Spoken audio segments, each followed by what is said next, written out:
The myth of Naga Beralih.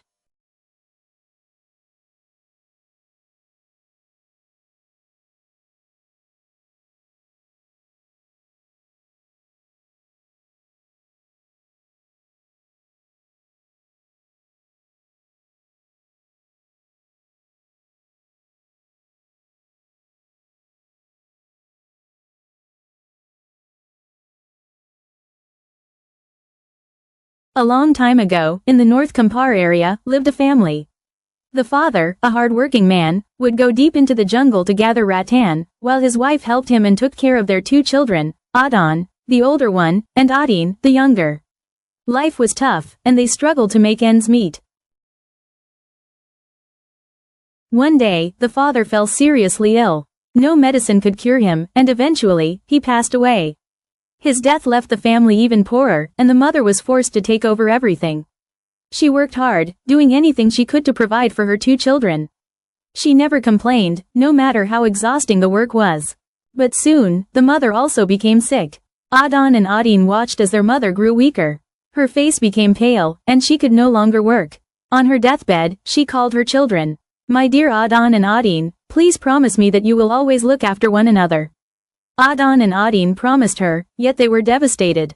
They had already lost their father, and then they were about to lose their mother too. After their mother's death, Adon and Adin had to continue working, collecting rattan from the forest.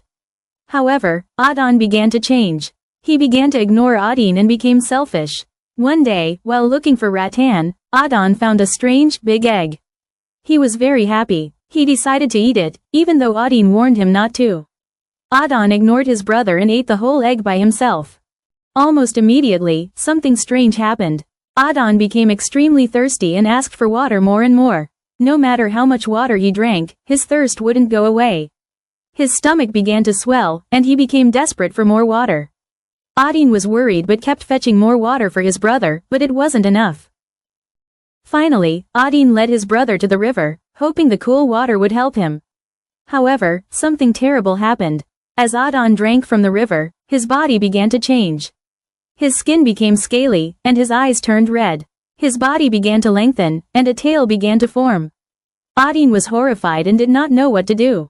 However, he remained by his brother's side day and night. Days passed, and Adon's changes worsened. He no longer looked like a human. Adin was exhausted and fell ill from worry, and he could no longer take care of his brother because he had not eaten for days.